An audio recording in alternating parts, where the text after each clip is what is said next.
Good morning, everyone, and good morning, Frank. And it's my pleasure to welcome you to the Breakfast Club in New Jersey and to introduce for all of us our group's co-founder and our president, Frank Kovacs.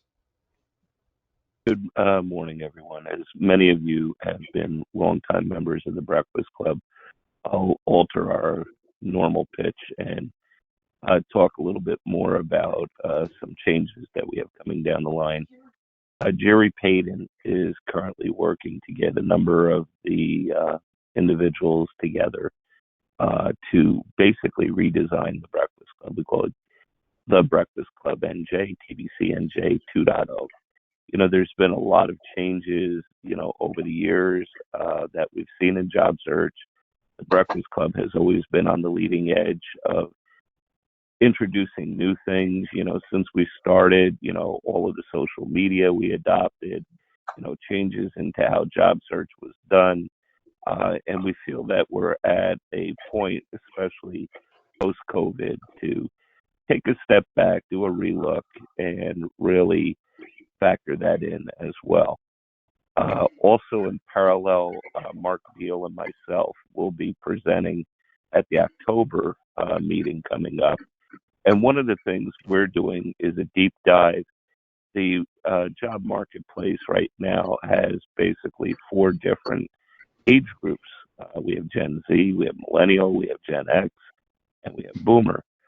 We're also looking at the different ways the different age groups approach job search, different tools they use, different paradigms that are brought to the table, and really assessing, what job search is now in today's day and age, and the different ways that people target companies from the different age groups and different characteristics such as that.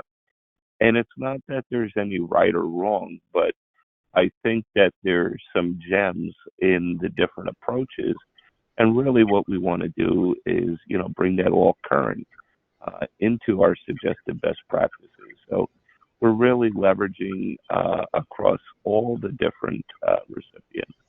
And then what we'll try and do is work with David and Jerry as our presentation group to determine going forward, speakers that are very relevant to that new direction and that new message that we're trying to put forward. So I think it'll be very beneficial and, increase the value that the group delivers. And along the way, we're also trying to reassess and reevaluate, do we stay virtual? Do we do a hybrid? Do we go back to in person? So, all of that will be reassessed. And then this way for a new program year, which even though we're only in July, you'll be surprised how quickly it comes around. We'll be moving forward to that new platform. So just wanted to give everybody a heads up that that's what's going on. And I really appreciate Jerry and some others who are doing some really key work for us. With that, I'll turn it over to Jerry, who will introduce our speaker for today. And I hope you enjoy today's session. Thank you, Frank. Good morning, everyone. Thank you for joining the Breakfast Club today. And let me introduce today's speaker. Ed Samuel is a career, life, and executive coach, public speaker, author, certified career assessment and DISC team leader, and has a nonprofit stewardship ministry and founder of Samnova Inc. His team provides career assessments, resume writing, one-on-one career transition support with emphasis on mid to senior level clients across multiple roles and industries. He specializes in growing and leveraging formal networks, LinkedIn profiles, targeted job searches, attacking the hidden job market, landing a job after age 55, and those looking to make career pivots. I'd like to now introduce Ed Samuel. Okay, thank you. Good morning, everybody, and great to be back to the Breakfast Club. Okay, so here we go. Just a little bit more about my story. 30 years in corporate America. I've been blessed to be a recruiter and a recruiting leader within a $3 billion medical device firm. Held 38 different positions. I have a pretty unique perspective. I actually did a career pivot, and we'll talk about that a little bit later in my talk. that allowed me to leave corporate America and start my own practice. And then 15 years, almost 15 years later, we've helped a lot of people and love what I do. So here we go. Now, there's three things in optimizing your career that you have to deal with. That's going to happen to you. One is you stay put because everything is fine for the long haul. And it's a beautiful thing when that happens. Or people are in jobs and they feel like they can't move for a lot of reasons, and they stay put. The other one is that you get let go, whether it be a layoff, firing, downsizing, whatever it might be. But it happened to you. But then the third part of optimizing your career is that nothing's happened to you, but you're deciding to make a shift, a change on your terms, which is a bit more proactive in terms of how you want to deal with your career. So we'll come back to these, but these three items are really what happens as your career moves forward. This chart I had put together on the request of University of Penn, one of their largest alumni committees asked me to come in and talk to them about what happened. What can someone in sports who will not make it to the pros, which is about 99.8% of everyone who leaves college sports, what can they expect in their career? So this is more of what will happen to someone. And I'm sure even people on this call today, one of these things have happened to you. It's very rare that it seems like when I talk to someone, they've landed a job out of school and they've stayed there for 40 years and retired and everything just went really, really well. Usually doesn't happen. And then you throw in COVID and there's things that are outside of our control. But I'll be doing a series on this entire chart in my radio program starting next Saturday. So let's talk about best practices. I'll be talking about a series of things in the next hour. Career pivots, resumes, LinkedIn's, smart networking, targeted job search, applying for jobs, cold calling and the hidden job market, interview prep, working with recruiters, agism, salary negotiation, and resilience. So I'll be touching on those. This will be a little bit different than maybe some of the other talks because this will require 100% audience participation, not mandatory. And we'll explain here in a second. So I'm going to start with career pivots. And for most of you who know me, and many do on this call, I don't know all on the call, any one of these slides, I spend an hour to an hour and a half talking about on a separate talk, right? So today we're going to cover it in a more comprehensive, not comprehensive, but yet at a higher level. Career pivots, I'm going to start out with this one slide and simply say, I meet with clients around the country every day and I ask one question. And if I met with every one of you, I'd ask the same question. What do you want to do next? And then I use that infamous 1,000, 2,000, 3,000. I get to 4,000 and you haven't answered. Chances are I might want to have you go through one of our assessments. And I don't care if it's one of ours. The only thing I do care about that if you do choose to do an assessment, there's two pieces that I would want you to think about. One is make sure the assessment, actually three things. Make sure the assessment covers your personality in depth, what your interests are in depth, your skills, both on a soft and technical standpoint, as well as your values. We look at these four areas and we try to integrate them all. The other part of a successful assessment is that make sure it's statistically valid. I have people all around the country call me up, usually once every 3 months, and I got this really great tool. And if you answer these questions I put together, you'll determine your career path. And it's really well attended, but they're not statistically valid. On my career assessment team of 29 people now, I have like 6 PhDs, and every one of them, before they join the team that I lead, Ed, show me the stats. Because if you can't show them the stats, then it's not statistically valid. So that's something you want to look at. The last piece I want to just explain is that doing an assessment by itself, you'll get a bunch of results, but the real meat behind doing a career assessment, they do it with a certified consultant, so they could sit down and actually interpret what it all means to you and actually give you suggestions and warning signs if you decide to go down a path that makes no sense. And as a result of all of that, right, after spending a couple of hours, you have a better, clearer picture of what to do. And I'm such a big fan of that because if you came to me, people come to us all the time. Hey, Ed, I want to work on a resume. I said, what do you want to do next? I don't know, but I need my resume done. I said, you're going to go work with a different resume writer because you ain't going to be working with me or my team because we have to get focused. Now, that's one piece that kind of starts the whole career pivot conversation. Now, there's 4 other pieces here.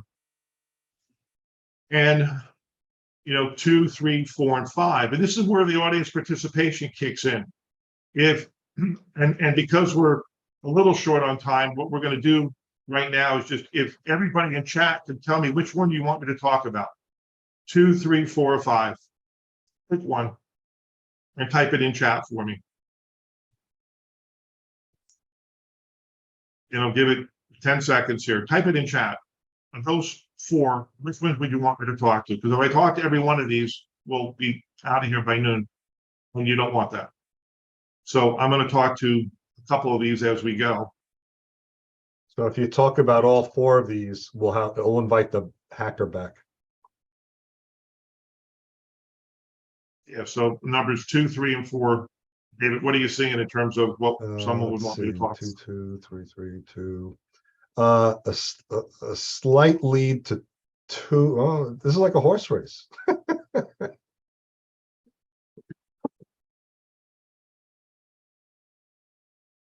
It looks like 2 has the slight lead. So why don't we do that one? Okay.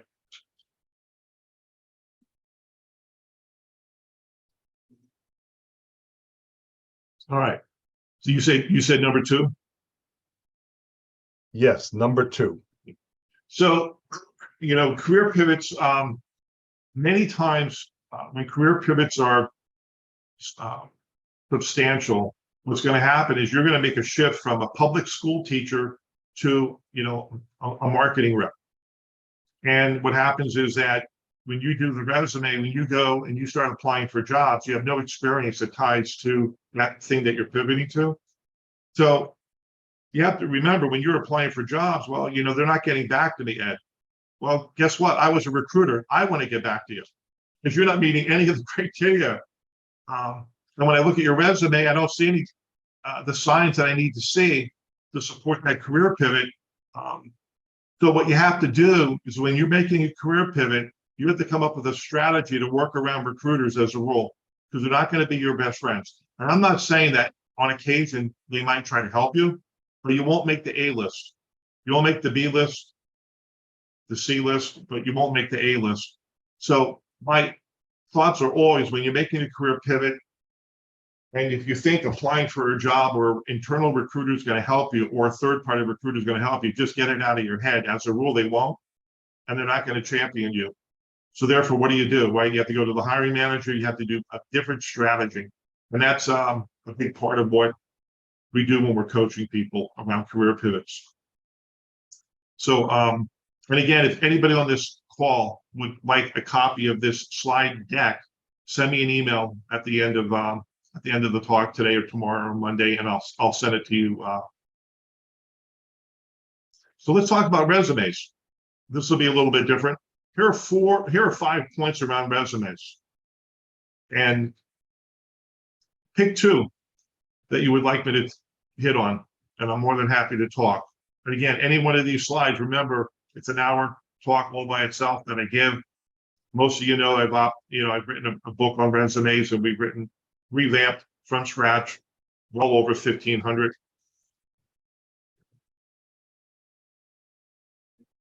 So let's just think there's a couple of seconds here and pick 2.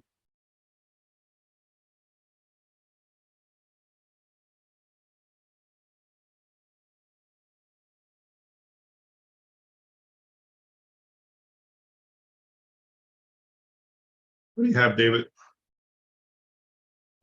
I'm sorry, what was that? What do you see? What do you see in terms of the 2 that people are selecting of these 5? Sorry, yep, just waiting.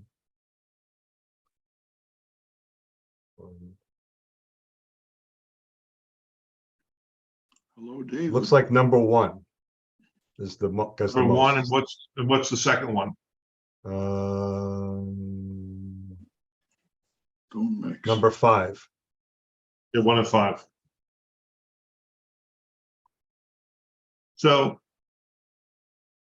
there's when I wrote the book on optimizing your resume, and the resumes that we write are for the hidden job market. And what that means is that we write a resume not with the express purpose of getting through the applicant tracking system so all my clients can apply for jobs.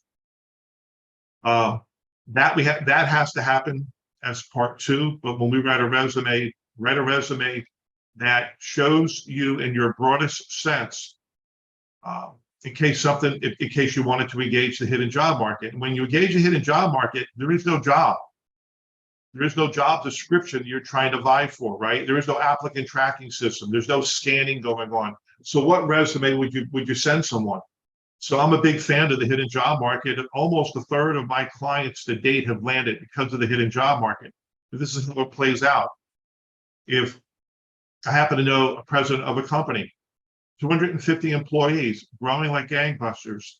Hey, Ed, if you know of anybody, with a marketing background of any kind, and you think they're a talent, have them reach out to me with their resume, drop your name. But I call up 3 people I'm working with, send them your resume. What resume are you going to send? And if you send a resume that makes it so generic that they don't know kind of what you're looking for or who you are, then that becomes a problem. And then there's no job description, right? So you're not going to tailor it to anything. What resume would you send? And that's the resume I really prefer to write, and that we write for clients. Have that resume. And by the way, it can look pretty. You could have a table on it. You don't have to put months and years on it. You don't have to worry about slash marks. You can make it look pretty decent. So that's what I mean when I talk about writing a resume for the hidden job market. Once we create a resume, you can take our resumes, dumb them down, so to speak.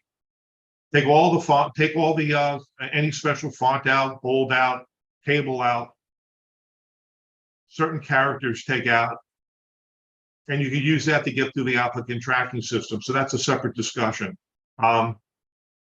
Now, number 5, this is there's 2 parts to number 5. One is when I see a resume that has a lot of fluff, and fluff means the word successful. Oh, if I go through anybody's resume and I see the word successful 5, 6, 7 times, 1 time, these are unneeded words on a resume. Everything on your resume should be successful. That's just an example. If I see high energy, if I see, enthusiastic, if I see team player, if I start seeing so many adjectives on a resume, it's just fluff. At a certain point, it actually hurts you more than it helps you, because it kind of like running scared. You have to say all these things. You don't have to say all these things. The whole point is when you start to take out unneeded fluff words, and I put in my book, I think I put together about 20 or 25.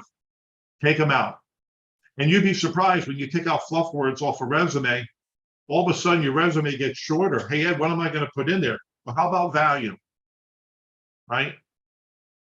Now, the other thing that's happening is that there's this whole movement that took place in the last 3 or 4 years of every resume has to be 2 pages or the world's going to come to an end.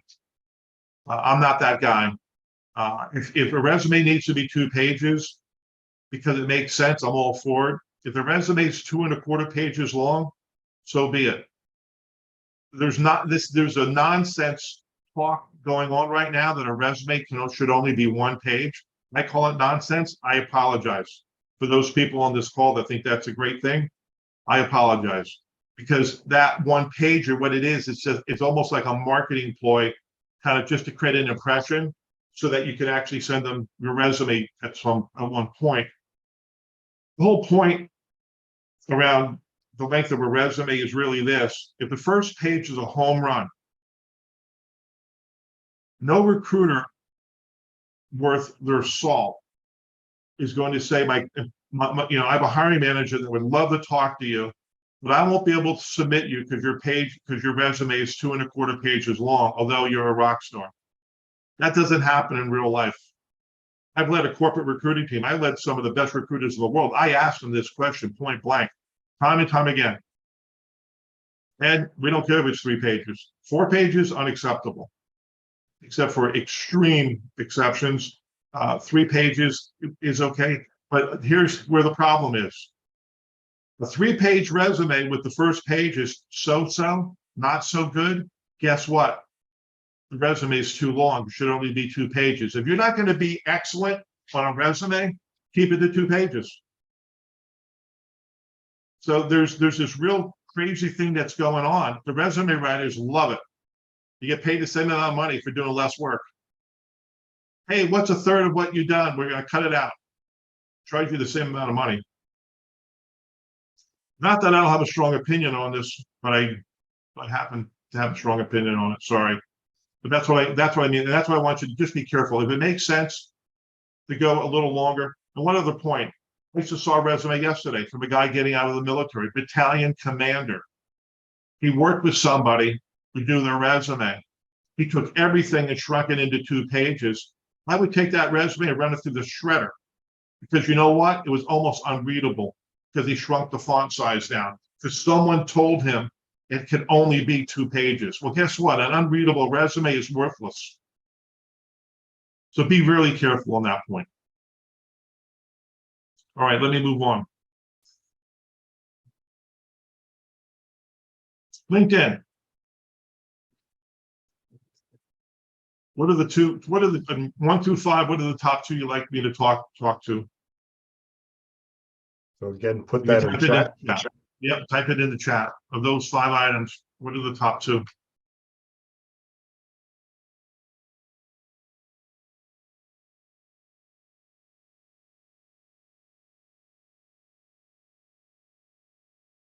Okay, we're just waiting. And make sure you do send the chat to everyone, not just one person, or not just me, but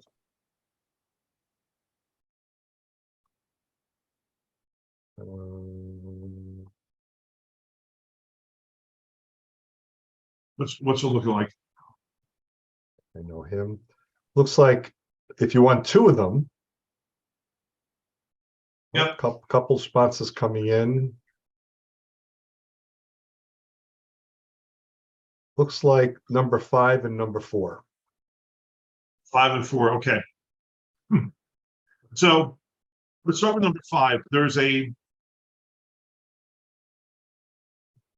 David, I think this person coming in was one of the challenging people, I think. No, Valerie, we know Valerie. But you know Valerie? Okay. Yes. Very. She's one so of us. Yeah, I've been chatting with her. She's coming in. Yep. Okay, great, thanks. So look, you know, when you build a LinkedIn network, you're building this formal network, and there are some people that build the LinkedIn network with this thought.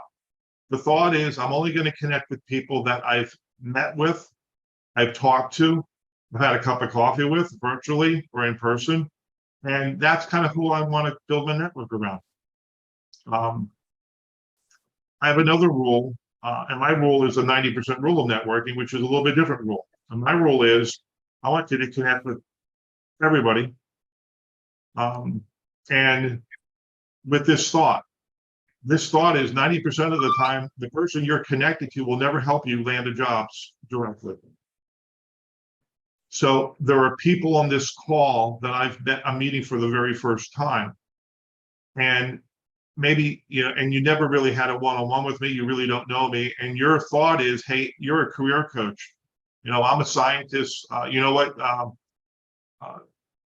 I'm not going to connect with you, Ed, because you're not going to be able to hire me because you're not the hiring manager. And you know what? You're not going to be able to help me. And the argument is this, that person's absolutely right. But I will tell you, if you do connect with me, 90% of the time, I'm going to be able to get you to a hiring manager because of the people that I know. So there's this rule that I call the 90% rule of networking: connect with people, because you don't know who they're connected to, that well, then now you have access to. It's pretty fundamental. But there are people that fight the 90% rule all the time. I see it every week. I've led countless networking forums for the last 18 years at an executive level, 45 people in attendance. And when that meeting ends, I see only half of the people there connected with the people that they met that day. I had one person said, well, I'm not going to connect to my neighbor. My neighbor is a baker. I said, really? They run a bakery business. Why the heck am I going to connect with them, man? I said, go ahead, just, humor me, connect with them. So they connects with the baker, and guess who the baker's connected to? The baker's connected to her brother. Who's her brother? The president of First National Bank of Philadelphia. Guess who has an interview with First National Bank now? So this is real stuff. So when I say connect with every human being you know, EHBYK. Every human being you know that's on LinkedIn, that's breathing, right? And I could tell you hours telling you networking success stories because of that. Now, there is one criteria I don't believe in. Don't connect with people who have false profiles, fake profiles, or they're not giving you all the information that they need. Like their name is anonymous, where they work is anonymous, what they do is anonymous, but they want to connect with you. I'm not a fan of connect with those folks. Now, number four is something I talk about more than anything when it comes to LinkedIn. If you have a great LinkedIn profile, you have to have LinkedIn recommendations. And LinkedIn recommendation, in my opinion, is more powerful than your private references you're giving somebody, when you're applying for a job. Now, why is that, Ed? Well, because these people are publicly sticking their neck out for you. Publicly. In other words, the people who recommend me on LinkedIn, I have 176 or 177 LinkedIn recommendations. Everybody here could go talk to them. If you're thinking about hiring me, go talk to them. Reach out to them. I'm there's no, but when you have private recommendations on a website that no one knows, Sue X, Jim B, and nobody knows how to get to them, that recommendation is okay, but they're not, that's very different. I've been in meetings as a recruiting leader, and you're going to tell me, hey, this is not legal, Ed. I'm just letting you know how it works. I have 3 candidates. It's coming down to a dogfight. Everything's looking really, really tight. Okay, we have to make a decision. You know how many rooms I've been in where they pull up the LinkedIn profiles for 2 candidates at the very end? Hey, this person's got no recommendations from anybody, but they say they're a slice of heaven. They're amazing. This person's got 14 recommendations. It's not even a fair fight. So when I work with clients and they have no LinkedIn recommendations, it's bad. We don't even start a campaign unless we have at least 4 or 5. Do not underestimate the importance of LinkedIn recommendations. Smart networking. There's 5 items here. If you could pick 2, that would be great. Type it in chat. Okay, so I will check the chat.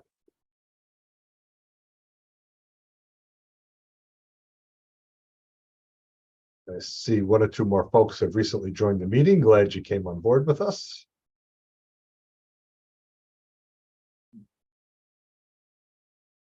Numbers 1 through 5. Just pick 2 that you would like me to talk on.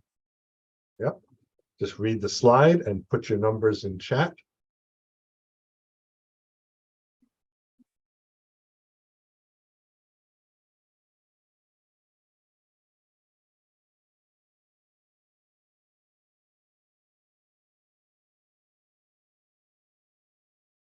As meeting host, I think you should be playing Jeopardy music or something like that to help us pass the time. So what does it look like, David? Well, number 2, and well, it's kind of a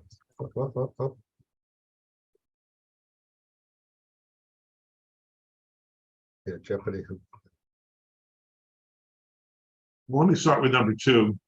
Don't put all your network in a pot and stir. So a lot of times what will happen is that I see this, they want to use networking to land a job, to advance their career, and I'm all for it. But what tends to happen at times is that some of us will start to think that networking is all even, all at all times. And I say, well, you have to be really careful how you use your network. So for example, let me give you an example where, hey, Ed, you happen to know the president of this company, and I need to get into that company. I say, yep, I know the president. But I know that particular president, I could send you their resume, but I know what he's going to do. He's going to send it right to the HR leader. And it's like, well, was that a good use of everyone's time? Because you can send your resume to the HR leader today. Now, somebody else, you might say, well, hey, here's another president, but here's what we're going to need to do. We're going to need to set up a time where you're going to, talk to them in advance and have a discussion, and then we're going to figure out, what the next step might be.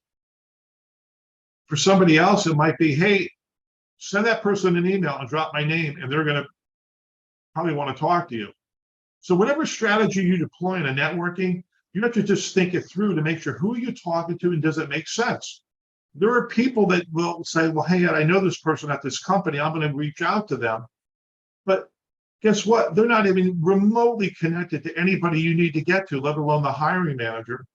And you know what? All they're going to do with your resume is turn around and send it to the internal recruiter. Well, we could have done that ourselves. So what you do is you're spending time and effort using your network in ways that you shouldn't be doing.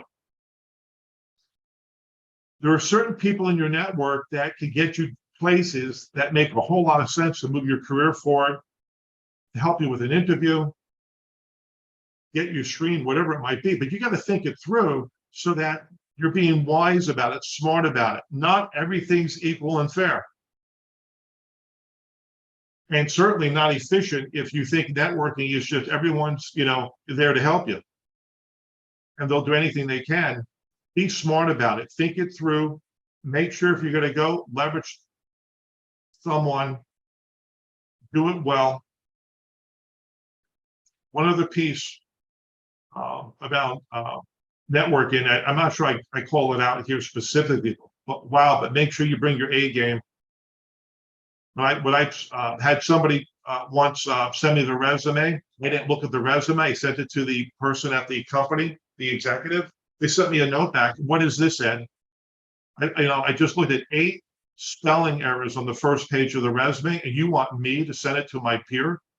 I don't think so, Ed. Right? So this is, again, all part of thinking it through in terms of how you use your network and the quality of work that you do when you're networking with people. I think I could write that's a whole talk maybe by itself. What's the second one, David? So it was a tie, and I will cast the tie-breaking vote. Number 5, don't only count on warm or semi-warm leads. Yeah, that's a so here's the thing. I'm the first and foremost person who will tell you networking works in terms of landing a job, and I'm all for it. And hey, and I'm all for targeting firms. I'm all for, hey, here's what I'm looking to do. And I see people going to networking events and to get leads. It's a great thing. I see people in a job search. They're trying to break into a company. And they're trying to find somebody that's at that company. And again, I'm all for that, but only if you're using your network wisely, right? Because if you find somebody at a company at the wrong level, that networking doesn't mean anything. You're just slowing yourself down. If you find somebody at the right level, it's a great thing. But this is where Ed goes tilt on the on the pinball machine. When I see people only using this as their only methodology in moving their career forward. And here's the example. The example is, and this has happened hundreds of times with me. Here's a firm, hiring manager. You go to a networking event, no one there knows anybody at that firm.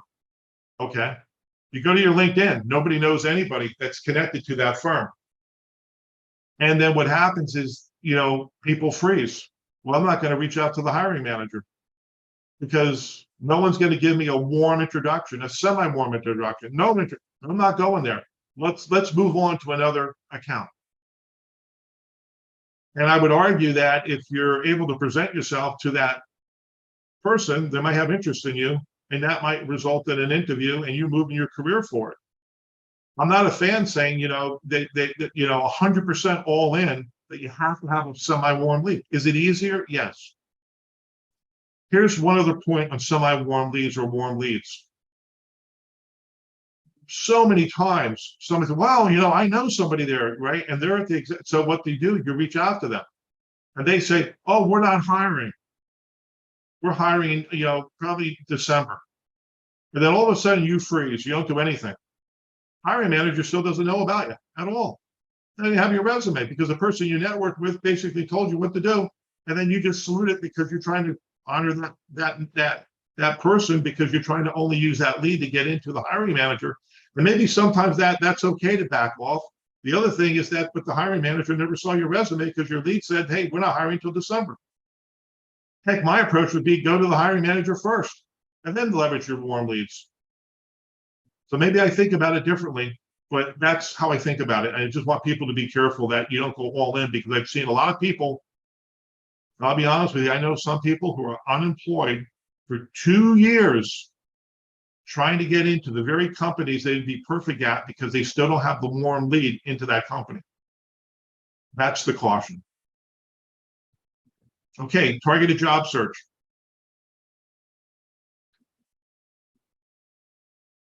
If you could pick 2 on this list, please. 1 through 5, just pick either number 1, 2, 3, 4, 5, 2 of them.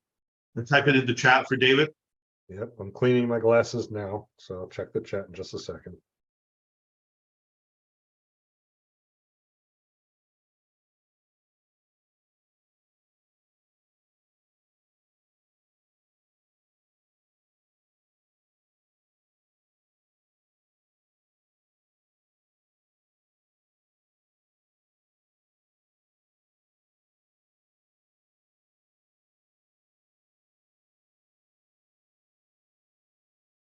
Another couple seconds here. Yep, tick tock, tick tock. Give 1 or 2 more folks. What's it looking like, David? Okay, let's see. Quickly up and down. I'll have to come up with a better polling system. Looks like numbers 4 and 2. Okay.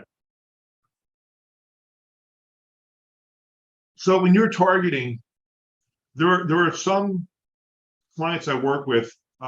They have a pretty good idea of how they want to go about targeting, but a lot of clients need help when it comes to targeting.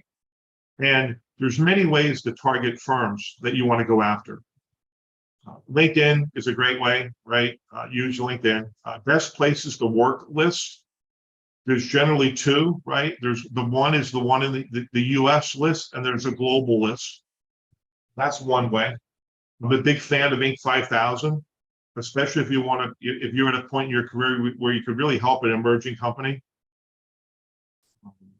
There's multiple databases out there. I'm only using this as as an example, but the A to Z database is a great database. There are the best lists that are out there within your region, but you have to pay for those best lists as a rule. So some of these you have to pay for, some of these are free. But the point being is that use some criteria. A through Z database, for example, gives you the ability to say, okay, I only want to commute 45 miles from my home. I only want to work for a company that has $100 million or less in revenue. I want to work with a company with at least 50 employees, and all kinds of things you can do to come up with a neat list. And then you can track back to LinkedIn or whatever to help move your job search forward. So when you're targeting, you have to kind of know how to go about targeting, and sometimes it's not easy. And look, and now there's even targeting companies that exclusively do remote work only is come up fairly recently with my clients. Now, 2, don't play nice with firms that laid you off. Hey, so here's the thing: if you get a severance, and you have a cease and desist order, many times, or a non-compete many times that says, hey, you can't go after their clients for a year, 6 months, a year. Some of the crazy ones are 2 years, whatever it might be. But there are other times where there is no non-compete. They laid you off, and you've worked there for 10 years. And you have to remember, the company that laid you off, no matter how much you might love them, they laid you off. And after, the goodbye party, 2 weeks later, you're on your own. And they might say they love you, but in the end, you're not their responsibility anymore, any way, shape, or form. But they laid you off. You're unemployed because of them. And I'm a big fan of saying, look, if there's no restrictions, go talk to the competitors, get back to work. Now, I'm not suggesting you should do this in a way where you're going to then give up confidential things that you're sworn not to. That's not what I'm talking about. But I'm talking about just simply, the market, the industry, go leverage it. I've had cases where people, unfortunately, have been clients of mine where, I just can't, go work for the competitor because, my old boss, Bob, he's such a nice guy. And I hate to be frank about it, the heck with your old boss, Bob. He laid you off. What do you claim? This loyalty thing, it just drives me crazy. So as soon as I kind of let my clients take the gloves off and go hard after the competition, guess what's happened? Interviews. Guess what happened? Job offers. They love to have you join. So my thing is, if you don't be in a job search, and if you have no restrictions, go right after the competition, talk to the top 10, 15, 20 competitors. And you might find yourself employed again.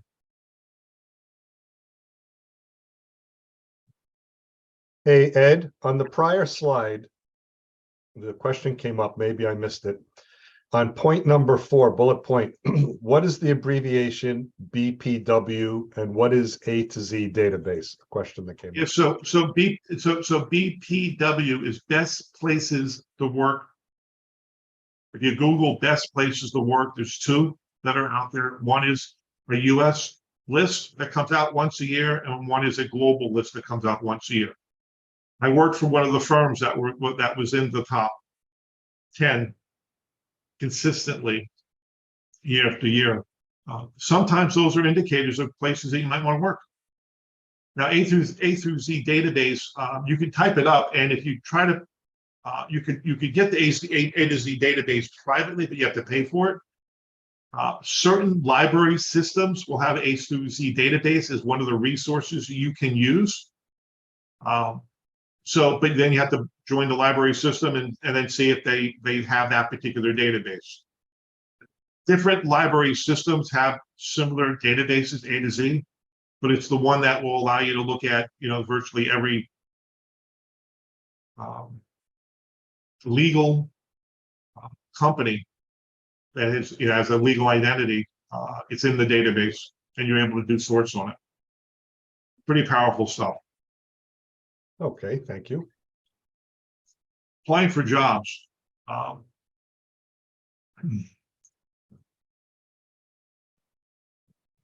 We could pick 2 on that list. 1 through 5, you can come up with 2. Type it in chat for David, please.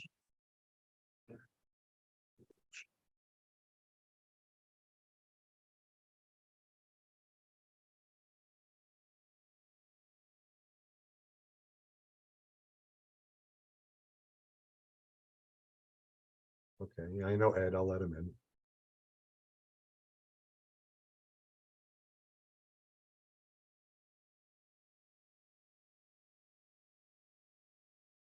What is it looking like, David?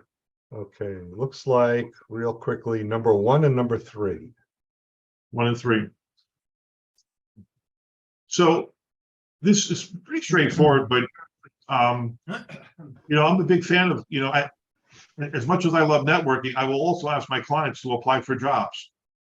But a set timeline and the number of jobs to apply for in a given week.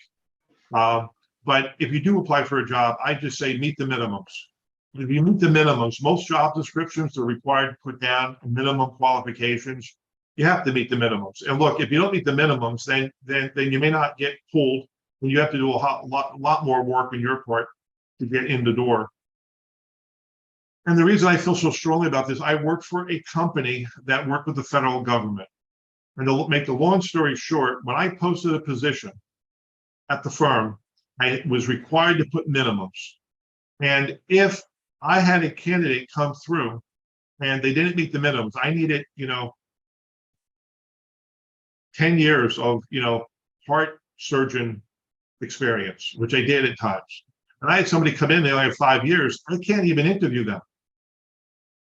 Because if I interviewed them and hired them, and the federal government came in and audited us against who we hired against the minimum qualifications, and I was bringing in people that didn't meet the minimums and we hired them, we would get literally shut down. And that one of the firms I worked for was literally shut down. So then what happened, and we went the thermometer, the meter went to the other extreme. Then we took really seriously only interviewing people that meet the minimums. Now, in order for me to, let's say that person came in and applied, and it could be one of you, and you only had 5 years and the job required 10. But what it would require me to do, and we did it on occasion, we would shut the job down, cancel all those people that applied, and reposted it with 5 years of experience. And then ask that person to reapply, and then we would actually bring the person in for the interview. But you got to understand, most companies aren't willing to go through all of that because of you. Now, that only applies to those companies that work with the federal government. The ones that don't, you have a lot more leeway on that, especially private companies, right? That's the bulk of what I wanted to talk about on that one. And I think, and you said, David, number 3? Yes. So, look, when you do apply for a job, you can use JobScan. There's another tool out there that I was told about most recently. I forgot the name off the top of my head. I need to add it. But when you use JobScan, right, you put the job description in this tool, you put your resume in the tool, and it comes out with a hit rate. And the hit rate will, generally you want to be near 85%, somewhere in there, 83%. I've had best success at the 80% level. There was a lot of applicant tracking systems. This is the whole point. Can you get through an applicant tracking system? And you use JobScan to increase your probability of getting through it. But if you apply for a job and you get like a 40% hit rate, there's a good chance you're not getting through any system, and your recruiter won't even look at your resume. So what you'll have to do is use JobScan and actually change 1 or 2 or 3 words. Sometimes that's all it is to get to the 80% rate, and then move forward and apply for the job. So you're using JobScan to modify your resume. Do not modify it to the point where you're over 90%, because most applicant tracking systems, if they see somebody coming in at 90, 95%, you're automatically disqualified. Because that means you've massaged your resume to be a perfect match, and nobody's a perfect match. That's why I generally say 80, 82% has been pretty successful with my clients. Okay, let me move on. So David, I know found another tool called Resume Worded. Is that what you were thinking of? No, there's actually another one came up. The Resume Worded is another one. And then another I found called SkillSync. No, huh? So there, JobScan was kind of the first one out there. So there are a few coming to try to eat into their revenue stream. Yep. David, I know we're time crunched because of what happened for the first 25 minutes or so. Yeah, we're still good. We could ratchet it down to, let's just pick one going forward so we don't go too past the time. Is that okay with you? Yeah, that's fine, but we're good for time if you want to do another pair. I don't know how many slides you have here, but yeah, there'll be a few more. Let's just bring it down to one, and we could always go back if we have a little bit extra time, and I'm more than happy to cover anything that somebody makes a Okay. note on. But let's just pick one. A Good. 1 to 5. Let's pick one that you'd like me to hit on more than any other. And in the meantime, there is a question in chat, so I'll read that if it's okay. Sure. Oops. I've seen some job seekers post on LinkedIn that they are in job search. Posting goes to all of their connections. What do you think of such a broadcast message? I know it's something that people have done fairly recently. I'm not a fan. So I'm just not there's something about it that I'm not a fan. Um, it's kind of like saying to your whole network, you know, hey, help me. I guess my intuition is I'd rather see people reach out to the people they're really, really close to help them now that they're unemployed and make it more personal than a broad brush message. But look, maybe I'm wrong. Maybe I'm being a little heartless about it. I know some people are putting it out there for emotional support. And from that standpoint, maybe it's a good thing. But I guess when people tell me they've put it out there and they've been landing jobs because of it, I'll get more excited about it, David. So that's my thinking. I advise my clients not to do it. Okay, thank you. And there's also another question. This is from Peter, which is, I just created a new position indicating that I am seeking a new position, added keywords and a PowerPoint deck that, oops, I can't see this, that has my value proposition. Your thoughts? Yeah, again, I've seen that, just like I've seen a dozen versions of an online resume or a website for someone. I think you can use that, but you know, I guess it really depends on, you know, the audience that you're delivering that to. And even if you told me some of the things that you have value in, I'm still going to want to see your resume. So if you're using that, it's kind of like an initial calling card to create interest by an employer or a hiring manager. I'm still not sure that that's the approach I would take. I'd rather have a great first page to a resume that has all of that in it anyway. And then it gives them a lot more information about you. But I understand the intent, and but I haven't used that approach specifically. Okay, questions are rolling in. Here's one from Joe. What happens in a tech job that requires 10 years minimum of experience in a language that has only existed for 5 years? Do you say the job is requiring 10 years of experience for a language that only existed for 5 years? That's what that has been in some postings. Well, some of you might have seen my LinkedIn post recently, right? I was quoted in a Newsweek magazine this past Wednesday morning, and I talked about ghost jobs. The person asked me, but the whole article, if you haven't read it, please go in and read it. Just go to my LinkedIn page and look under my posts, and you'll see a post this week on the Newsweek article that went out. In that Newsweek article, what I was originally asked was, Ed, what are all the signs of a bad job posting? And Joe, guess what? That came right up when there's, you know, it makes no sense. It makes no sense. And that's probably a bad posting. And I'd be careful and spending a lot of time applying. What I would be more inclined to do is get a hold of the hiring manager and say, hey, Bob, I saw your posting from your company. I got to ask you a question. This language has only been around 5 years. You're asking for 10 years of experience. I am sure either somebody in your HR team got it wrong. Help me understand before I spend a lot of my hours, a lot of my cycles applying to come work for you. In fact, my clients literally call up hiring managers and do that. And you know what, Joe? Most of the time what has happened, in fact, every time we've done this, guess what happens? The hiring manager says, you have to be kidding me. Thank you so much. And guess what gets fixed? The job posting. So you have to do an end around. Don't play games with the HR recruiter. Go right to the hiring manager and challenge them with what gives. And that's been one way to fix the problem, or at least understand it. Okay, David, is there any? Yeah, there is one more question from Jim.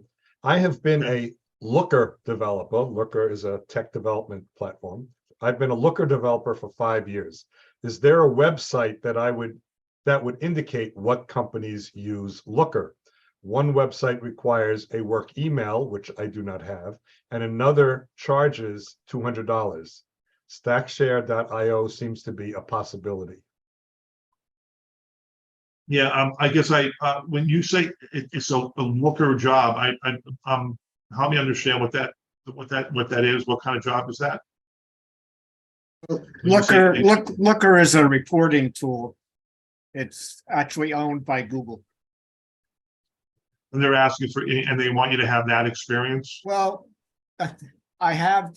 That seems to be a niche that I can explore for a job search. It's not used as much as Tableau or Power BI, but I'm trying to find companies that use it, the target. Yeah, so I've experienced this over the years, Jim, and here's one way of doing it. It's not, and sometimes it happens. Sometimes you could figure out a way to break in. You got to go to one of their, you have to break into one of their user forums for Looker. And when you break into the user forum, I've had the same issue with some of the the smaller user groups for certain other applications, and in some cases even ERP systems, like Microsoft Dynamics, for example. Get into the user group, and if you use it, then you should be able to get into a user group. Right? Find somebody that you know that uses the tool and ask them to join, even if you have to pay the fee to join in, you represent them. There's probably creative ways to get around it. But get into the group. Once you get into the group, and some of these groups are pretty large and they're regionally driven, some of them are US driven, but once you're in the group, you pay that fee, you get a list of people who and what companies they work at, and then that gives you credence, right? I think they have a Looker community on their some websites, so I'll take a look at that. That would be one way of doing it. Jim, just a quick question. Did you try the Slack and or Reddit avenues? It's the same idea that Ed talked about, but those are two channels that typically tend to get those technologists that you could partner with. So Reddit would be one, and Slack there's got to be Slack channels out there on this topic. I haven't tried those either. I'm sure Looker's not going to share their customer list with anybody, but that's something I thought of. But yeah, I'd start with Reddit and Slack. Being a Google platform, just use Google. I just Googled Looker jobs and 100 came up. Yeah, I've tried that too. I'm all right. trying a lot of things. Yeah, Google likes Google. And as for work email, get a new email from Google. Use that for work. Oh, yeah, I'm using a Gmail and it's saying we do not allow personal emails. So yeah, I mean, all right, we could talk offline. You can even get your own branded email for $5-6 a month. Okay, thank you. There's another question. This is from Valerie. How do you know what the minimum is when they have 20 qualifications listed in the job description? Is it only when there's a number assigned, like years? Yeah, so a well-written job description is going to show kind of a general profile of what they're looking for. Then they're going to list the responsibilities, and after the responsibilities, there should be a separate line called minimum qualifications. Those minimums are what a lot of companies are held legally to be to have to post, not just a list of responsibilities. The companies that don't know what they're doing from a recruiting standpoint and they just list 20 things, then it's a really problematic, because then you have to discern what things are they really looking for in that list. Sometimes you could figure it out, but The jobs that, I'm looking for, I recommend my clients look for is skip the ones with a full list. Pick the ones that show minimum qualifications. If you meet the minimums, then go all board for them. And for the ones that you like the job, but you're not sure what the minimums are, go to talk to the hiring manager and ask. More work, go ask. Hey, you have this list of 20 things. What are the 4 things you're really looking for more so than anything else? And are you bounding it in any way by years of experience? You take a 1-year person or a 10-year person or a 20-year person. Ask the question. Sometimes the internal recruiter will give you an answer. A lot of times you have to go to the hiring manager and just ask. So there's no easy answer, I'm sorry, on how to solve that problem on a poorly written requisition. Okay, David, we have of these 5, did someone put in chat which came out the winner here? Well, there's a tie. So let's do number 1. Since it's cold calling, let's do number 1. Don't assuming cold calling doesn't work. So, in the last 3 years, this is probably my top 3 most requested talks. And it's about picking up the phone and calling people in the hidden job market. And you don't know anybody. There's no warm introductions. And in that talk, I give no less than 15 stats from bona fide sources that will tell you repeatedly cold calling can work if you do certain things well. One stat, and this stat was within the last 6 months, that came out. It's not my stat. It come out from an organization that said, picking up the call and calling the right person with the right message will work 10 times better than sending that person email after email after email. And then it's like, well, hey, that then just proves the point in the context of just statistically, it can help your cause.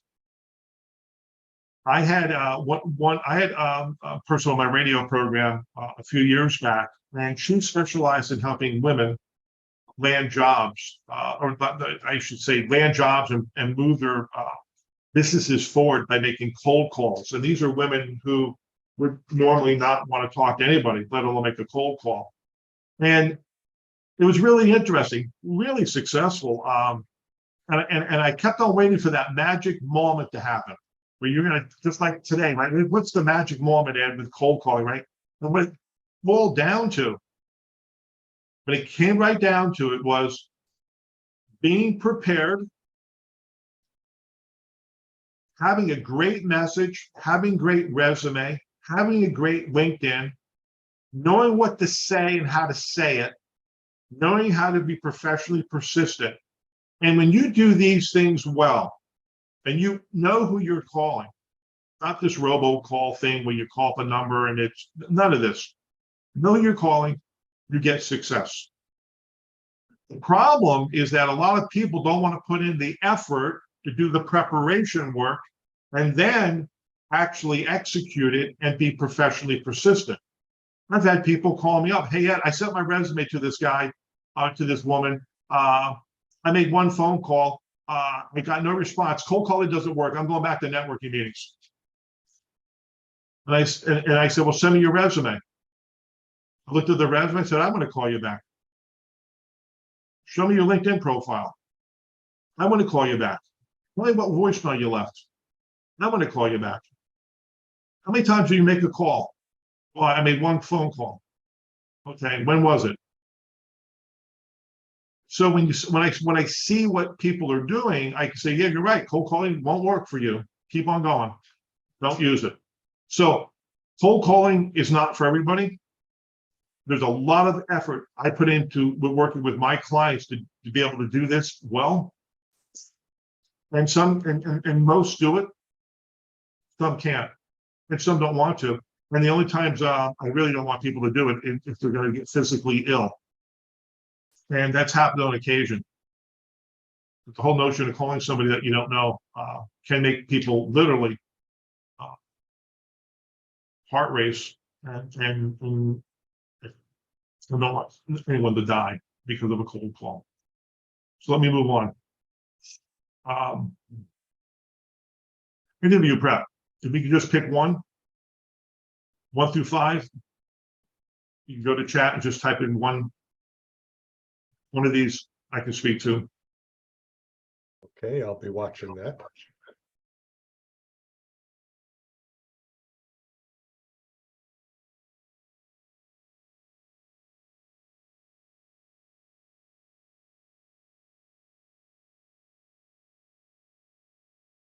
What's it looking like?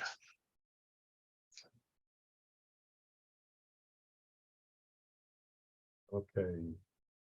As of right now, oops, there goes a tie again. Let's see, there it goes. Somebody put in a large number. Number 5, don't close an interview weekly. I should probably take the L out, the L-Y out. Don't close an interview week. I'm assuming. The, okay, good. Yeah, so a lot of times what will happen is that I'll say, how did the interview go? I say, hey, it went really well.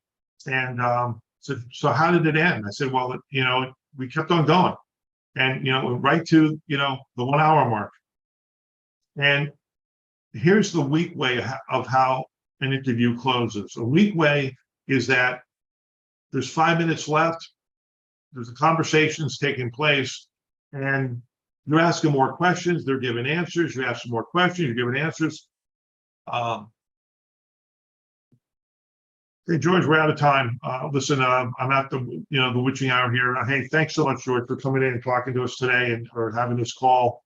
And we'll we're talking to a few other candidates. We'll get back to you.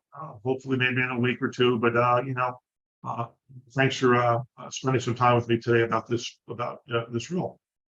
And then George says, hey, thanks for having me. And the interview ends. And normally somebody might say, well, hey, that ended pretty well. And I would tell you that was a weak close. And one of the reasons I feel strongly about this is because, when you hired 3,000 people, we had interview teams, and those teams would meet after every interview. And there's certain questions that are being asked. And we would ask at the end of every single interview, hey, we have 3 candidates, 2 candidates, we have to pick one. And so I'll come back to that. Now, closing strong would be, you have 5 minutes left for an interview, and you could ask questions right to the very end, right to that hour point. And you can keep asking questions past the hour point, but at some point, the person you're talking to is going to go. My recommendation, my approach is this: if you have 5 minutes left, hey, Sue, we spent an hour together. Hopefully, I've really answered your questions in terms of what I bring to the table and why I think I'm such a good, why I'm a strong fit for this role. You've answered a lot of my questions, in fact, about this role. I'm actually more interested than less. And this is something I really believe I could have I could get my arms around and really have an impact for you. I'm very interested, Sue, in this position and moving forward with you and your process. What are the next steps, and what's the timing of the next steps? Sue? Now, Sue has a decision to make. There's 4 minutes left of the interview. Sue could say anything she wants. She could say, hey, things went pretty well. I think I'm going to bring you in next week. Hey, we're interviewing other candidates. You're going to know in a couple of weeks. She could say just about anything. But one thing happens at that point. When Sue gets and meets with the decision makers, when she's sitting there with other people, and say, hey, I interviewed with 3 people, 3 candidates. And when the question's asked, who wanted the job? First 2 people just let the interview end. Third person, there's no mistake in terms of their enthusiasm and their excitement and wanting to move forward with us. And for those other two, they may I guess they wanted the job, but I didn't get the same sense. I could just let you know by leading many interview teams, one of the questions we asked, who wanted the job? Seems so simple. That's what I would consider closing strong.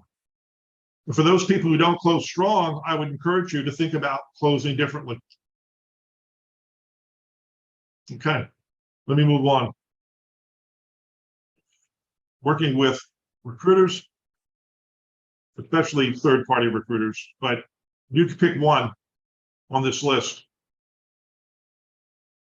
For those of you, again, who might know me a little bit better than others, this is my longest talk that I give.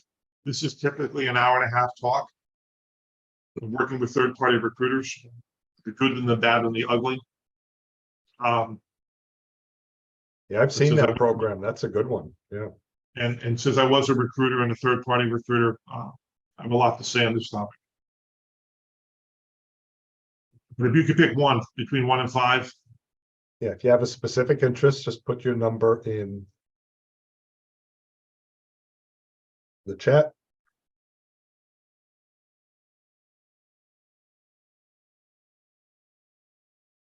Give it another few seconds. I'm singing the Jeopardy music in my head. Okay. That's how I'm keeping track. Yeah. Okay, so it looks like there we go. Yes, surveys work better. That's fine. We don't have that available to us today. Looks like number 5. Number 5. Circumvent the recruiter if they go quiet on you. Yep. So, on my radio program a year ago, I did a segment just on this. I've actually done 2 segments on this because this happens a lot. You interview with a recruiter. I don't care if it's a third-party recruiter or a in-house recruiter. And then, hey, what's the time? What's the next steps, right? And then everything goes radio silent. Let's say you actually interview with the hiring manager, and then everything goes silent. What happens, and then you come in for a face-to-face and everything goes silent. At some point, I'm not a fan of just sitting by and saying, oh, well, I'm not.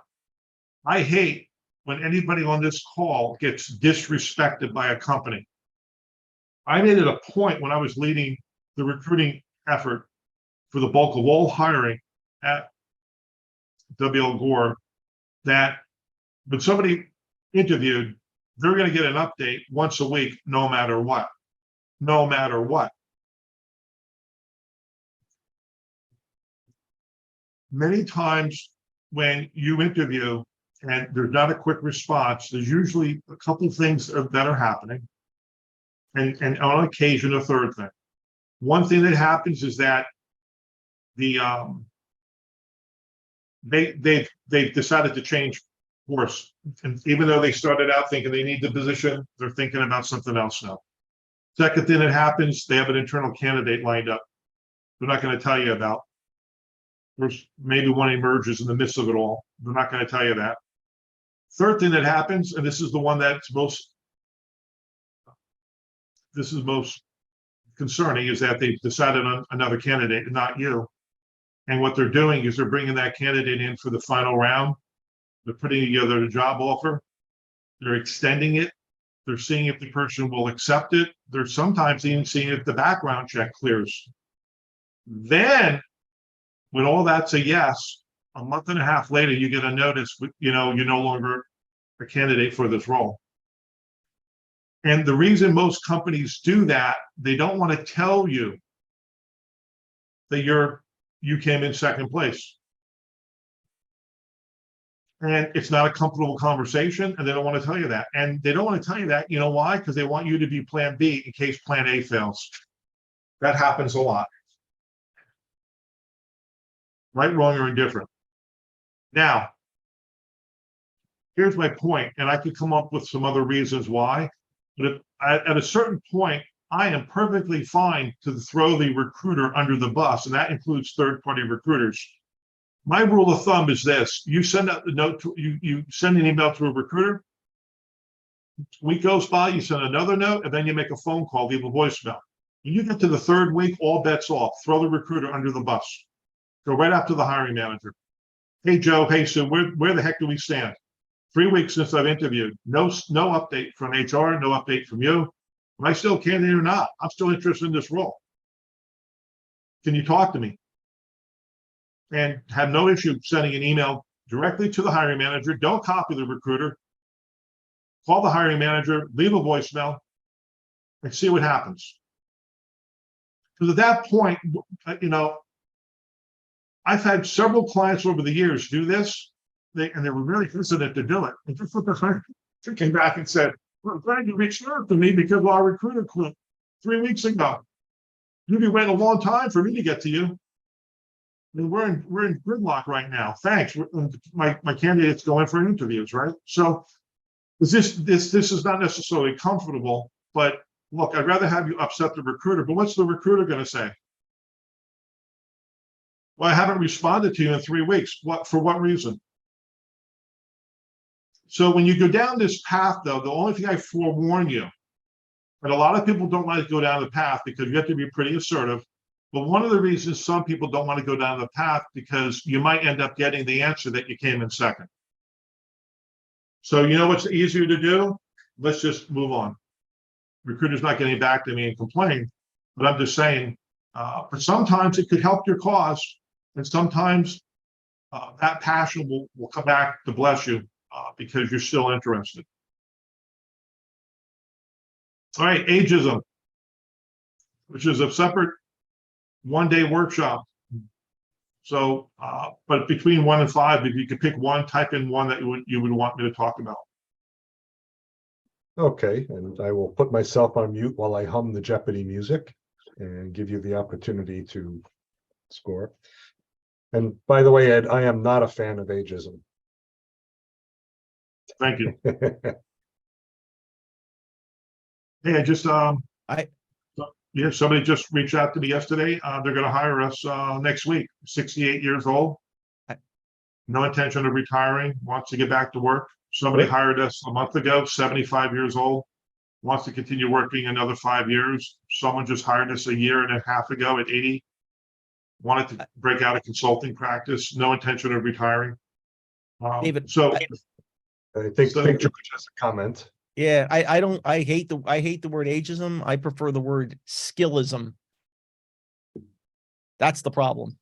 If you ain't got the skills, it don't matter how old you are. You got that right. You know, it's funny you say that. I do a presentation called How to Avoid Legal Discrimination. And that's what I talk about. You know, there's obviously illegal discrimination. A lot of people know what that is. But legal is you don't have the skills. We're not going to hire you. So, and that's the tough conversation that nobody wants to have. Right.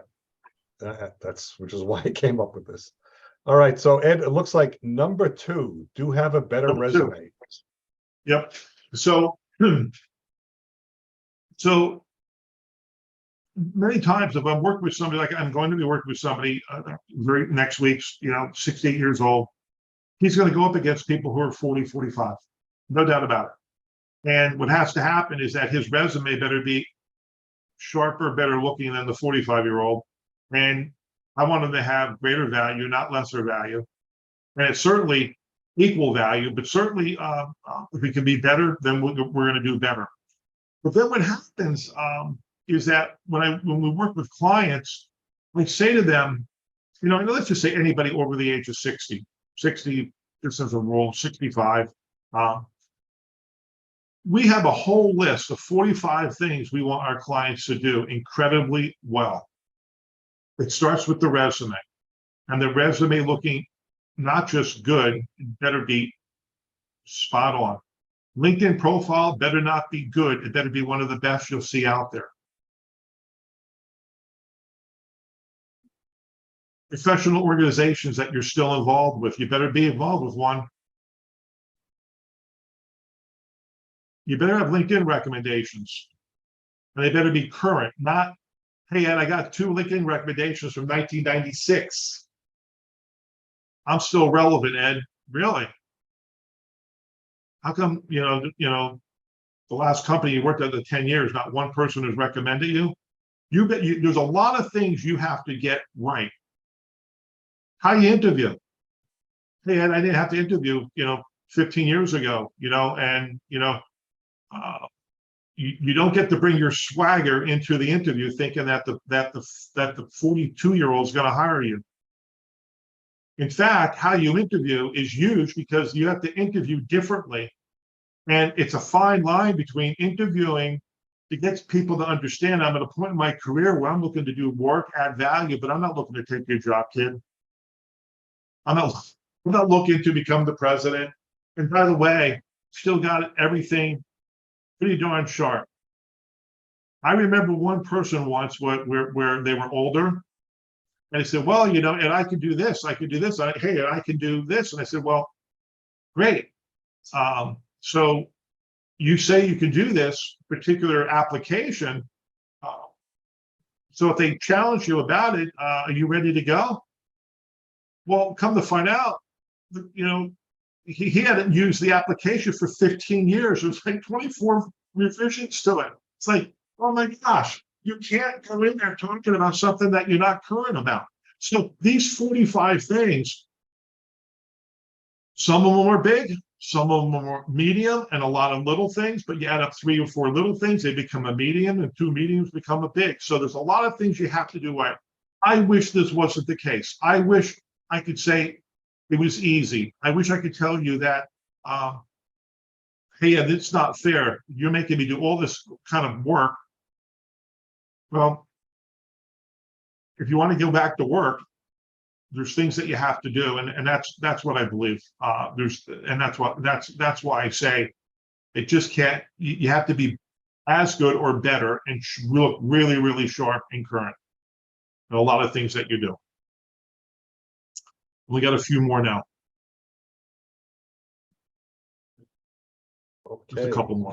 Yep. So again, we'll do the informal survey in chat. If you'd like to state your preference, please do so.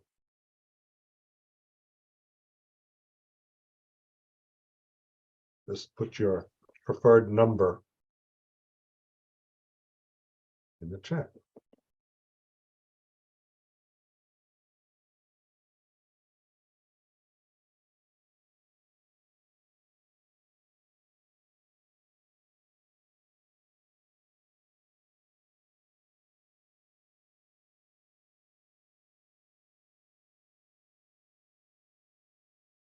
And so we are still looks just like wait another moment or two. Going once, going twice.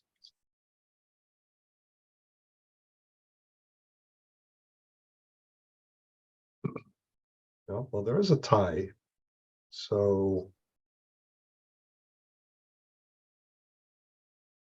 oh, there goes the tie. Okay, so it looks like number 3, do prepare for what will it take for you to say yes? All right. Well, here's something I prepare my clients for all the time, and maybe I'm such a fan of this because when I did third-party recruiting, this was my go-to statement. When I had a client and they were a fit, and we were right at the point where, hey, they're going to want to hire you, I would call up Joe. Joe, we love you, man. They love you. Everything's about you is a green light. What are you looking for in terms of a base and bonus plan that's going to get you to a quick yes? I'll ask you that straight out because I'm not into horse trading. No interest, Joe. 0. What will it take? Give me a number. But we're not going to create a job offer, send it to you so you can come back and we could go back and forth and do all this baloney. Joe, what do you want? That's going to get you a quick yes, not, hey, I'm going to go home, talk to my wife. We're going to think about it for a week and we're going to debate it. No, what's going to get you to a quick yes? And I'm looking for a base salary and something around a rough bonus plan. Anything else you might be looking for. And what I say to my clients, be ready for that. And all my clients are ready for that. And guess what? A couple of weeks ago, I had a client in Chicago, just exactly what happened. Hiring manager called them up. Hey, look, we want you. What can get you to a yes quickly with us? And my client was prepared. We coached about it. We talked about it. And he said, this is what would get me to a yes quickly. Boom, boom. Okay, let me go back to see what I could do with the executive committee. And we're expecting the job offer. I think we got it late yesterday, today or Monday. So for everybody on the call, just be ready for that answer. Don't give it. And here's the downside. The downside is if you say, hey, I'm looking for, a base of 200,000 and, a bonus plan, it's got to be in that 25% range. Okay, I'll go make it happen. Now what happens is they come back with the actual job offer, and guess what it is? It's 200,000 with a bonus plan of 25%. Your negotiating power has gone to zero. No, I want 225,000. But then you get yourself in then we start to go negative, right? That's what I mean to be ready, okay? Let me move on. And Ed, I know you're being time efficient, but if you go back to the prior slide, because this was also the negotiation. The bullet point number 1, maybe quickly talk about, this was the tie to number 3. Don't state a low targeted salary on a job application. My observation from talking with people, I think this is a big mistake also. Yeah, what'll happen is that sometimes I'll talk to someone and we get into, okay, they want you. And I say, well, if they call you, but before we do any of this, I said, let's go back. You filled out the job application. What did you put in there? Well, Ed, I gave them a range. I said, that's one of the things I told you not to do. Never give a range. I'll take, 150 to 200,000. And I say, no. You know how many times what happens is that, hey, we're going to send you a job offer, and guess what it comes in at? It comes in at 150. And then all of a sudden, you're going to negotiate. And the recruiter says to my client, well, wait a minute, stop, time out. We had the conversation, you filled out the job application.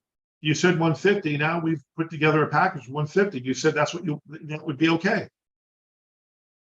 So now that's not to say you can't negotiate upward. I'm just saying you put yourself in a disadvantage because that upward movement is negative.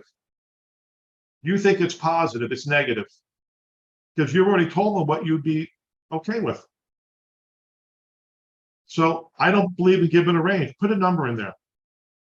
And if between 150 and 200,000, put 175 in. And if you want 200,000, put $200,000 in. Most companies, I've hired so many people, I've been at C-level.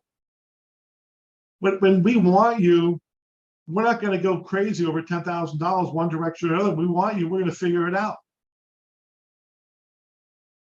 Now, if the job literally has a budget of 125 and you put in 200,000, then that job may not be right for you, period, no matter what you do.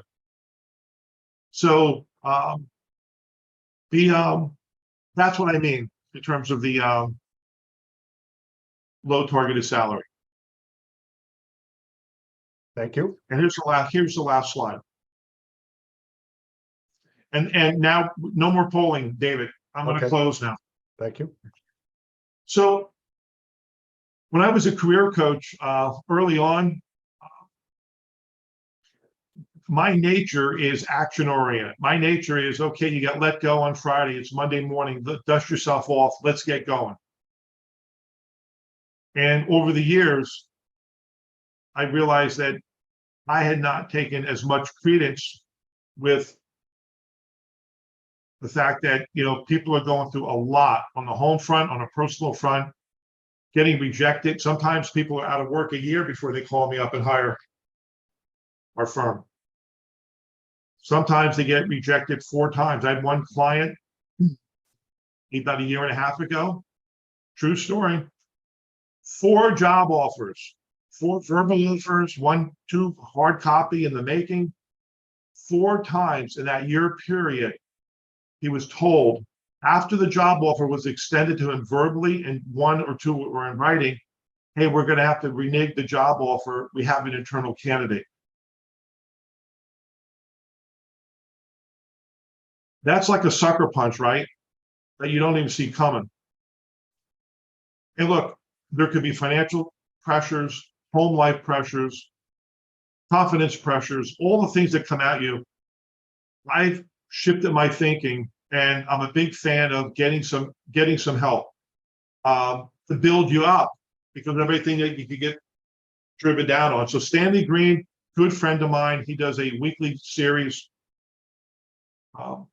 we've called Power Thinking. He talks about 7 areas that will continue to drive us down in our lives, drive negativity, drive us all the things that life challenges us, including job loss. And then he talks about the 7 things we can do to build it right back up to get out of that hole. I'm a big fan of Stan's. He has a free session on Wednesday mornings. I'm on the call to build myself up as a career coach, but I think all my clients now are on this call. Michelle Saunders in New Jersey, by the way, for the women out there that can have even an additional challenge, Michelle has a really neat program that helps women, especially who are going through some type of transition, stuck, don't have that confidence to get to the next place. Has a pretty neat program that she puts people through that helps women break out of that box. And I've actually gone through one of her assessments that are pretty incredibly powerful, that get you to think completely differently in terms of the barriers that prevent you from expanding in your head. So that's something I close on. Make that part of your job search strategy, whether you think you even need it or not, because even from a personal standpoint, it's been incredibly helpful for so many people. Remember your 3 choices, or 3 things that are going to happen. Stay put if you're working. Some of you are in job transition because it happened to you. And then for some of you on this call, you might be working, and 70% of the clients that we work with across the US are all working. They call me up and they say, hey, Ed, I'm going to get to a better place. Help me get there. But you're doing it on their terms. They are doing it on their terms. Closing thoughts. I think what you heard from me today, take out all your battle tanks. Don't rally around one strategy exclusively. Whatever you do, just because it worked last time may not be what works this time. Even something as simple as, hey, networking got me my last 3 jobs. Well, maybe applying for a job this time will get you the next job. I mean, I've seen every version of this happen, but I've also seen people rely on their buds, as an example, way too much. And some of their buds, unfortunately, die, retire, disabled, and not there anymore for them. And what do I do? And that's just what I said in number 3. Don't slow down. One of the biggest mistakes, especially senior people make. Hey, Ed, I got 2 interviews. They're talking about a job offer, and you take your foot off the brake for a month because you think you nailed it. But a month goes by, and guess what? You don't get the job, and it feels like you're starting from scratch all over again. Don't slow down. And by the way, I didn't talk about AI a lot today, but I do use AI to support our clients today in a number of different ways. Use AI to your advantage. Don't think that it's only in the employer's advantage any longer. I do have a job search assessment. If you haven't taken it, go to our website, go to services. It's free. And you might be the first person to score 85. If you are, call me up. But a lot of people take it and it'll kind of round out where you're at. I'm part of Thought Leadership Branding Club on Clubhouse every Tuesday, 11 a.m. and do a faith-based session with Charlotte Taylor, another career coach from Florida. I think we're on our 28th episode. And this coming Tuesday, we're talking about assessments with Bill Amaral. And then on Saturday mornings, again on the radio. And if you can't make the live session, because I know it might compete with at least once a month with the Breakfast Club, or once a week, all my live shows are turned into podcasts, and you can listen to them later. If you're listening, you haven't purchased my book, go to our website. It's secure. Buy the book. I'll pay for shipping and give you a $5 rebate immediately. Well over 450 positive comments on the book, where people have used what we teach them, including many resume writers, you believe it or not, around the country buy my book to apply the same principles with their clients. Format may be different, and we'll argue about format, but very few have argued about value and how I think value needs to be displayed on a resume. If you're not connected with me on LinkedIn, some of you are, but some of you aren't, please connect with me on LinkedIn. I have 26,350 connections as of this morning. So if I can't help you, maybe my network will. Oh, and that's the best I can do in a very, very interesting morning, considering the challenges at hand. Well, the challenges were very small. We got past them at the beginning. If any of you joined late, the original GoToMeeting got bombed. And so, but we shifted to plan B. Ed had shared his Zoom link with us, and it looks like we are no worse for the wear. So thank you very much. Appreciate everyone being patient with us and Ed's help. You know, one takeaway that I've gotten from this, Ed, and I've gotten a similar feeling from other programs I've seen for you, is keeping in mind there's more than one, there's no one right way to get a job. There are multiple ways to get a job. There are probably a bunch of wrong ways, and hopefully Ed highlighted a few of the don'ts, but the do's, one or two may work for you and some won't. It depends on who the hiring manager is, the position, the company, lots of things. So there's more than one right way to get a job. So do some of those good and correct things. For those of you that want to download Ed's slides, he's offered them to us, but you just need to contact him. I did put in chat Ed's contact information, and so you can go look in chat. Matter of fact, I'll do it one more time so it's the most current piece of information that's there for the next couple of seconds anyway. Or you can reach out to Ed. His contact information is also, I believe, on the Breakfast Club website. And so, Ed, thank you very much, as always, for being such a good friend and supporter of the Breakfast Club of New Jersey, and appreciate you participating with us today. And hey, thank you for having me. Yeah, thank you for having me, and always great to be here, and I love to come back at any time to talk about any of these topics at length, and maybe if you go to in person, I'll be over there in person at some point. Yeah. So you did. Some of us may have heard earlier this morning. Frank did mention the Breakfast Club is, I guess, thinking accordingly of how to proceed moving forward. At least through the end of this year, we are booked, and we are going to be only virtual, but we're going to figure out what we're going to do going forward. And if you ask me what that's going to be right now, I don't know. So you're welcome to ask, but you can't get a better answer. Sorry. Jerry is working on that with a few other people, and Frank as well. So hopefully we can meet in person again. By the way, if anyone who's interested in meeting in person again, PSG of Mercer County is now going to be meeting only in person. We are no longer hybrid or live streaming. So you can check it out, psgofmercercounty.org, Friday mornings at the Princeton Public Library, and Joey Himmelfarb will be presenting there this Friday, along with some treats and coffee and tea. And let's see. So next month, we will be right back here, as we are every month. The Breakfast Club is very reliable that way. August 12th, Lynn Williams will be presenting. So glad Lynn will be back presenting. She will be virtual here. How to develop successful job search strategies. So we seem to be on a little bit of a coach's run. And so Ed is a coach. Alex was last month, Ken the month before, and Lynn coming up is a coach as well. How to develop successful job search strategies. Hope the hackers aren't online, because we are planning to use GoToMeeting again, but Jerry and I'll have to put our heads together, figure out how to be a little bit more prepared if we do get bombed or hacked. David, go back to, if you get a chance, go reach out to GoToMeeting and just see if they have that option anywhere that they can mute everyone except the speaker.